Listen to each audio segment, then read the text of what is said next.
Opa, então vamos lá para mais uma aula sobre erros. E hoje a gente vai falar dos erros mais comuns de HTML e CSS, tá certo? Porque, afinal, a gente sempre está mexendo com essas duas linguagens quando a gente está produzindo o nosso primeiro aplicativo, tá certo? E a gente vai falar aqui de um erro bastante comum do HTML que, sem dúvida nenhuma, é esquecer de fechar a tag. Ou ainda mudar o nome de tag, por exemplo, a tag é P, eu coloquei B, sei lá. Ou então esquecer algum atributo HTML do próprio Angular, porque o Angular, como você já viu até aqui, ele tem algumas coisinhas ligeiramente diferentes que você adiciona no HTML que vai servir para o funcionamento exclusivo dele, legal? E do CSS, erros de sintaxe e falta de definição de classes. Então vamos dar uma olhada, eu vou abrir aqui o Smart Money e a gente vai dar uma olhada junto, eu vou simular uma série de erros dentro desse contexto do HTML e do CSS para que você possa corrigir com uma melhor certeza daqui a pouco. Bom, então eu estou aqui com o meu editor, vamos lá. E só falando agora dos erros de HTML, eu vou pegar aqui a minha tela, eu vou pegar aqui a tela Home, vou tentar dar um zoom um pouquinho menor para caber o código, pronto. Então é sempre bom lembrar também, coloca a tela inteira nas aulas, porque daí vai ser interessante para você, tá bom? Então eu estou executando no browser aqui mesmo, estou fazendo uma coisa bem simples e a gente vai começar a simular alguns erros de HTML, tá certo? Vamos lá, começar a colocar erros com relação a esquecer de fechar tag. Apesar também que esse editor é aquilo que eu falei para você, ele é um pouco sem graça, porque ele fecha para mim, tá certo? Então eu vou colocar aqui, coloquei a tag P, tá certo? E adicionei alguma imagem, alguma mensagem, tá certo?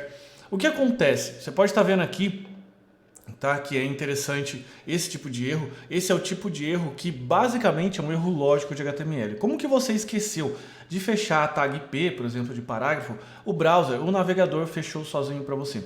Mas o que acontece? Qual é o problema aqui? O problema é que isso vai causar uma série de erros de formatação. Então, esse é o principal erro, que é esquecer de fechar a tag, que causa erros e distorção de layout em HTML, tá certo? Ele é imperceptível, ok? O P, tudo bem, tá certo? Até você consegue achar. Mas eu quero ver, a hora que a gente estiver começando a fazer uma série de divs, por exemplo. Eu vou colocar aqui, ó. Essa div, daí tem uma outra div e uma div fecha uma outra div. Daí eu vou colocar aqui um texto, vou colocar aqui teste 1, 2, 3. Daí depois eu coloco a outra div, daí eu vou colocar mais um parágrafo, eu vou colocar teste. Eu vou digitar qualquer coisa aqui, tá?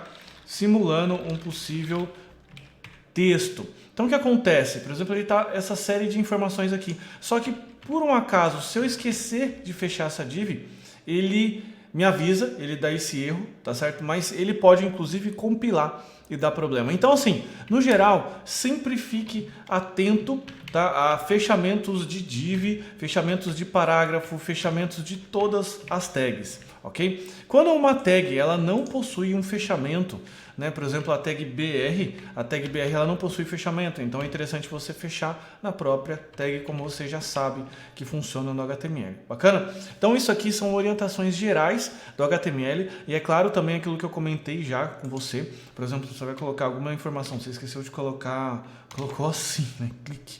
Tá certo? Ele não funciona, tá certo? E isso também pode ser um erro lógico. Bacana? A div ali é até um pouco mais fácil de achar porque o próprio Ionic, o Angular aqui, ele já comentou. Mas nesse caso aqui, ó, clique seria, por exemplo, um erro lógico. Então você esqueceu de colocar o CK, tá certo? Mas pelo fato de você não colocar o clique escrito de uma maneira certa, o botão não vai funcionar nunca. Então é sempre interessante você ficar muito atento, muito esperto com essa situação. Bacana? É aquilo que eu falo, sempre sempre faça ajustes pequenos e vá conferindo na janela. Se o seu monitor ele for um pouco maior, por exemplo, de 20 polegadas para cima já funciona bem, trabalha com tela dividida igual eu estou trabalhando aqui. Bacana? É uma boa dica. Eu vou abrir aqui agora o arquivo home.scss, tá? Se você nunca viu essa extensão, isso aqui é um CSS um pouco melhor, ele chama Sass, tá bom? É um CSS que você, por exemplo, ele pode declarar variáveis. Então, se eu colocar aqui, ó, variável color igual a 3fs, por exemplo, tá? Isso aqui é perfeitamente possível e você pode usar depois essa variável color. Vamos por aqui, ó, color, tá certo? Então, se você não sabe o que eu tô falando, porque é muito provável que você, enfim, se você não entendeu a magia, enfim, dessa possibilidade, é muito provável que você ainda não tem tanto conhecimento em HTML e não tem problema, tá certo? Só estou comentando das possibilidades. Nos conteúdos extras de HTML eu uso muito Sass, tá bom? Mas vamos se concentrar então aqui agora os erros de CSS, tá? Erros de CSS, claro, são aqueles erros que a gente acaba esquecendo, trocando sintaxe, font size, enfim, vai colocar aqui 16 pixels e daí, enfim, ele mostrou aqui para mim. Então sempre fica atento a essa situação, tá certo? Ele tá falando aqui, então o editor normalmente ele avisa, no caso do CSS, então ele fala assim, ó, não encontrei essa propriedade font size. Opa, esqueci, tá? Então fica bastante atento. Erros também de esquecer ponto e vírgula, vou colocar aqui, ó, color, 3fs. Então, se você esquecer de colocar o ponto e vírgula no de cima, ele também dá problema no comando de baixo. Mas no caso do CSS, ele é um pouco mais fácil, porque ele já vai falar assim para você, olha, no arquivo home SCSS, ele está dando um problema aqui. Então, é muito mais fácil de você detectar de quando ele dá problema nos arquivos de TypeScript. Bom, pelo menos eu acho. Bacana?